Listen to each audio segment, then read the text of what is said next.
In February 2026, a single essay broke Wall Street. Not a data leak, not an earnings miss, a thought experiment. Citrini Research published a 7,000-word speculative memo from the year 2028, describing an economy where the S&P had crashed 38%, unemployment had hit 10.2%, and the entire consumer economy was collapsing under the weight of AI automation. 85 million people read it on X. Markets moved the same week. Real money, reacting to fiction. And then, within days, Citadel Securities, one of the most powerful trading firms on Earth, published a formal rebuttal, points by points, citing real-time labor data, job postings, and macro fundamentals to dismantle the thesis. Their conclusion? The real global intelligence crisis is a misunderstanding of economics. So which is it? AI apocalypse or AI overreaction? Neither. Both camps are arguing about AI. And AI is the wrong variable entirely. The thing Citrini described, an economy that produces wealth nobody can spend, that's not a prediction about 2028. It's a diagnosis of a machine that's been running for 50 years. AI didn't build it. AI just ripped the cover off. This is the concept of Ghost GDP, economic output that inflates the national accounts but never circulates through the human economy. And once you understand what's actually driving it, the questions you're asking about your career, your money, and your place in this economy change completely. In 1974, American workers took home 64 cents of every dollar the economy produced, labor's share of GDP.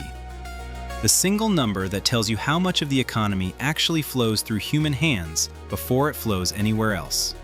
By 2024, 50 years later, that number had fallen to 56 cents. 8 percentage points of national income, quietly migrating from paychecks to corporate balance sheets. Not through one dramatic crash, not through any single policy decision anyone would remember, just a slow, persistent, 5-decade drip. Nobody panicked, nobody marched. And the reason nobody marched is the same reason nobody notices a gas leak until someone lights a match. GDP kept growing. The headline numbers looked healthy. Unemployment bounced around normal ranges. The economy was healthy for the entities that owned the output. But less and less of that output was routing through human hands on its way back to the top. This is the backdrop that nobody on either side of the Citrini debate wants to discuss. Ghost GDP didn't start with ChatGPT. It started with a structural choice, one that compounded for decades, to build an economy on top of human friction. What do I mean by friction? Think about what actually justified a $180,000 salary for a product manager at a mid-sized software company in 2023. Was it raw intelligence? No. Plenty of people are that smart. Plenty of people have that degree. It was a specific, non-replicable combination of institutional knowledge, geographic presence in the right city, network access cultivated over years, and credential signaling through the right school and the right prior employer. All of that made this person expensive to replace. Information asymmetry, coordination cost, geographic lock-in. The bottleneck was never talent. The bottleneck was logistics. And for decades, entire industries monetized that bottleneck and built cathedrals on top of it. Law firms charging $400 an hour, not for legal knowledge, which is technically public record, but for the friction of finding, parsing, applying, and defending it under time pressure. Real estate brokers taking a 6% cut on a $500,000 home sale, not because showing a house requires extraordinary skill, but because navigating a deliberately opaque information system was genuinely difficult for civilians. Financial advisors managing your retirement for 1% annually, providing, primarily, a credentialed interface to a system that was designed from its foundations to exclude you from direct participation. Consulting, accounting, insurance brokerage, corporate recruiting. medical billing coordination, middle management across every sector. Each of these professions exists, in whole or in part, because coordinating complex information across organizations and geographies used to require warm human bodies in expensive rooms. The salary was never really paying for what you knew, it was paying for the friction of accessing what you knew. And that distinction matters now more than it has ever mattered. Robert Allen, an economic historian at Oxford, documented exactly what happens when a new technology dissolves the friction that justifies existing wage structures. Between 1780 and 1840, during the First Industrial Revolution, Britain's output per worker surged by 46%. Real wages for workers? Up only 12%. The profit rate doubled. Factory owners captured nearly everything. Workers, structurally, got almost nothing. For 60 years. Allen called this Engels' pause, named after Friedrich Engels, who wrote about it in 1845, and assumed capitalism would always work this way. He was wrong. Wages eventually caught up, but it took 6 decades of social upheaval, political revolution, and institutional transformation before the gains of the Industrial Revolution started flowing to the people doing the actual work. In February 2026, Bank of America's research division published a finding that barely made the news cycle. Corporate profits are gaining ground versus wages. Again. The same pattern Allen documented 2 centuries ago. Output rising, labor share falling, productivity decoupling from compensation. An Engels' pause with a digital engine. And now, the accelerant that makes this one different. Citrini laid out the feedback loop with uncomfortable precision. AI capabilities improve. Companies cut payroll to protect margins. Stock prices rise. Block's shares jumped 24% the day after announcing they were cutting 40% of their workforce. Every CEO in America watched that number flash across their screen. The incentive to replicate is overwhelming. So more cuts follow. Displaced workers spend less. Consumer demand softens. Companies reinvest the payroll savings into more AI compute to protect shrinking margins. AI improves further. More cuts. A negative feedback loop with no natural break. Here's the line from the Citrini essay that rattled people more than any other. Machines spend $0 on discretionary goods. 0. The entire consumer economy, 70% of American GDP, is built on an assumption so fundamental we never bother to state it. That the people who produce the value also spend it. That income earned becomes income circulated. That the circle closes. That assumption has an expiration date. And nobody in the C-suite is checking the calendar, because Wall Street rewards them for shortening it. But here's where it gets complicated, because the rebuttal is also strong. Citadel Securities didn't just hand-wave this away. Their analyst, Frank Flight, built a methodical countercase from real data. Software engineering job postings on Indeed? Up 11% year over year in early 2026, not collapsing. Daily use of generative AI in the workplace? The St. Louis Fed's real-time population survey found it unexpectedly stable. No spike, no displacement signal. New business formation across the U.S., expanding, not contracting. And Flight pressed the accounting argument hard. Every dollar of output is a dollar of income to someone. That's not opinion. That's an identity. GDP cannot not circulate.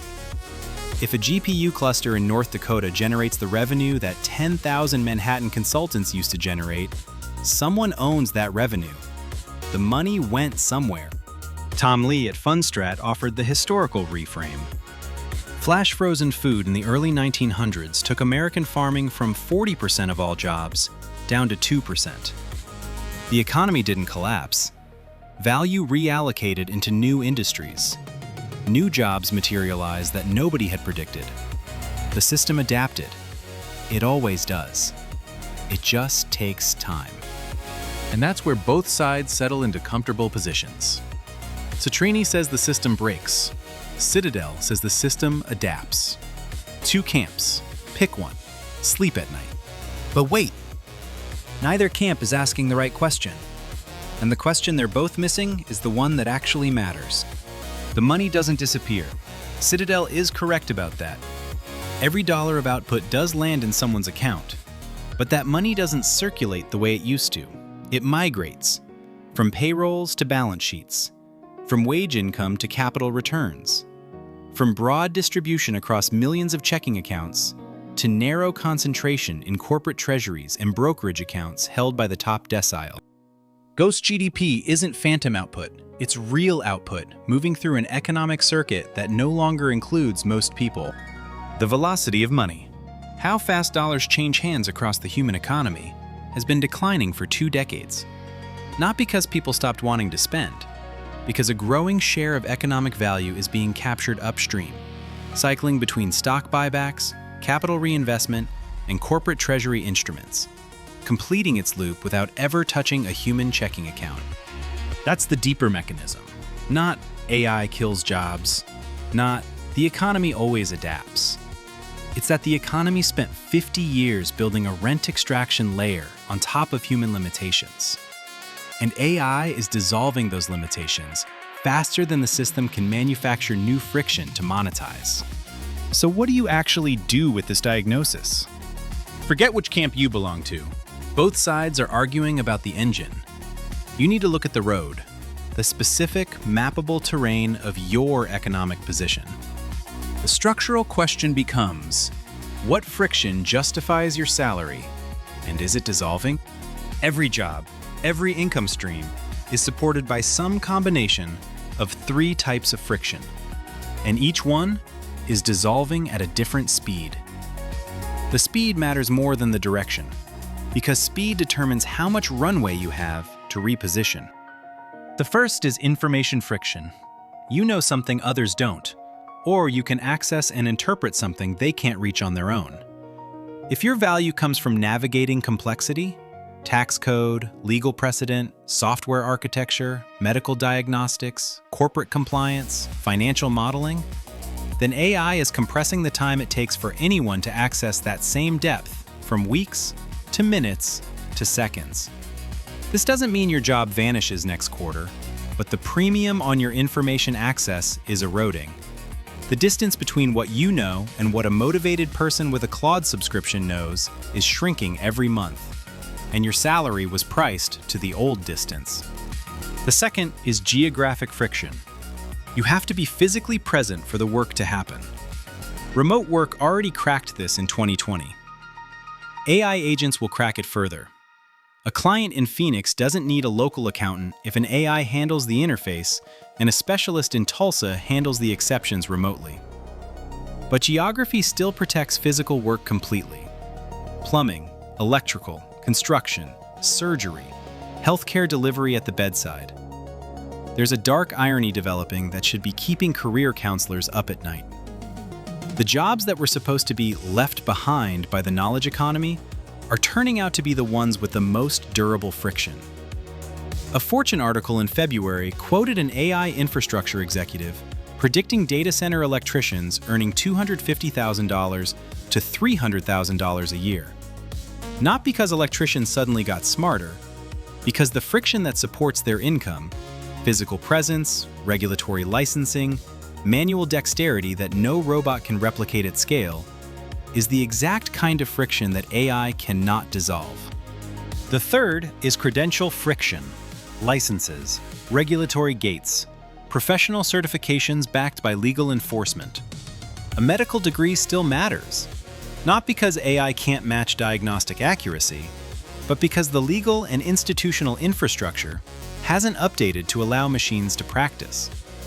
A CPA license still gates tax preparation, not because AI can't process returns, but because regulatory bodies haven't rewritten the rules.